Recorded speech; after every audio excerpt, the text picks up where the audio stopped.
ની શરૂઆત એક મહત્વપૂર્ણ સમાચાર મળી રહ્યા છે તેનાથી કરીશું।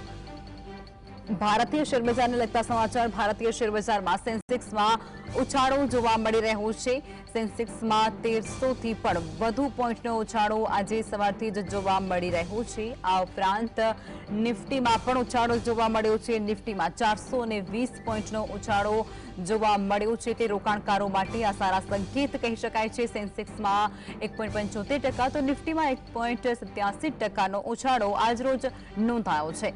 ભારતીય શેરબજારમાં સેન્સેક્સ અને નિફ્ટી બંનેમાં ઉછાળો જોવા મળી રહ્યો છે। રોકાણકારો માટે ક્યાંક રાહતના સમાચાર।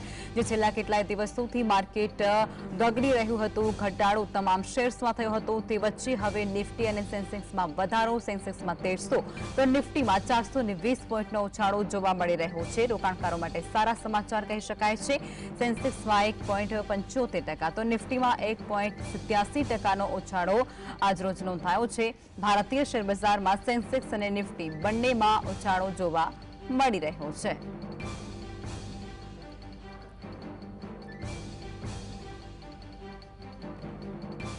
ઓનલાઈન પર રવિ દેવરા જોડાયા છે, જેઓ શેરબજારની અંદર માર્કેટ એક્સપર્ટ છે।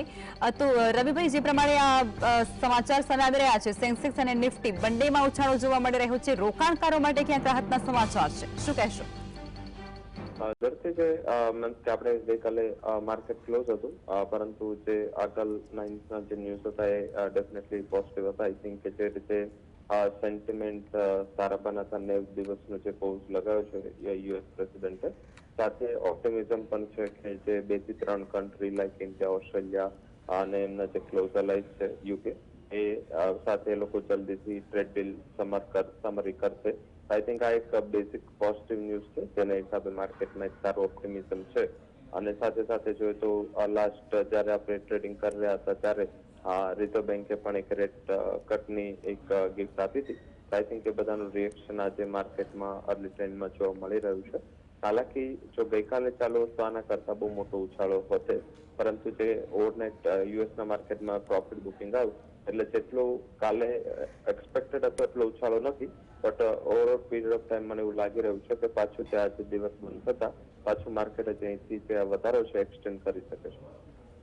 રવિભાઈ, છેલ્લા ઘણા સમયથી શેરબજારની અંદર ઘટાડા અને વધારા જોવા મળી રહ્યા છે, ત્યારે આજે ઉછાળો જોવા મળ્યો છે, રોકાણકારોને તમે શું સલાહ આપશો આજે? દર્શે જે કમેન્ટ્સ અને પર્ટિક્યુલર યુએસ સાઇડથી આવતા ન્યૂઝ ઉપર માર્કેટ ગ્લોબલી અને ડોમેસ્ટિક વધારે રિએક્ટ કરી રહ્યું છે। આ 90 દિવસનો પુશ હાલાકી એટલું બધું મોટું ન્યૂઝ નહોતું, પરંતુ યુએસના માર્કેટ ઘણા ઓવરસોલ્ડ ટેરિટરીમાં હતા, આપણા માર્કેટમાં પણ કરેક્શન સ્ટીપ હતું, તો એના પછી આને શોર્ટ કવરિંગ માનવું જોઈએ। હજી પણ મને એવું લાગી રહ્યું છે કે શોર્ટ ટર્મમાં માર્કેટ આ કમેન્ટ્સ પર રિએક્ટ કરશે, એટલે હવે આટલા ઉછાળા બાદ કોઈ મોટું જે ઓપ્ટિમિઝમ શોર્ટ ટર્મમાં રાખીને ચાલુ એ યોગ્ય નથી। બટ યસ, જે આગળ જતા સિચ્યુએશન છે ઓવર પીરિયડ ઓફ ટાઈમ, જે અત્યારે આપણે ચાઇના +1 જે કોવિડ પછી મિસ કરી હતી થીમ, બહુ મોટી થીમ હતી ઇન્ડિયા માટે, બટ આપણે ત્યાં પણ પોલિસીના હિસાબે આ થીમ મિસ થઈ। મને એવું લાગી રહ્યું છે કે જે આ ટેરિફ વોર છે એમાં ચાઇના +1 થીમનો સૌથી મોટો બેનિફિટ જો કોઈ કન્ટ્રી હોય તો ઇન્ડિયાને છે। તો આગળ જતા એ સેન્ટિમેન્ટ વાઇઝ, એ સેક્ટર વાઇઝ તમારે ફોકસ કરવાનું રહેશે। ઓલર એવું દેખાઈ રહ્યું છે કે માર્કેટ સેન્ટિમેન્ટ થોડા ઇમ્પ્રુવ થઈ રહ્યા છે, અને જો ડીલ આપણે યુએસ સાથે કરી લઈશું તો માર્કેટમાં જે હમણાં લો બન્યા છે બોટમ બની ચૂક્યું છે એવું માનવું જોઈએ। તો આપી તે બદલ આપનો આભાર। ધન્યવાદ।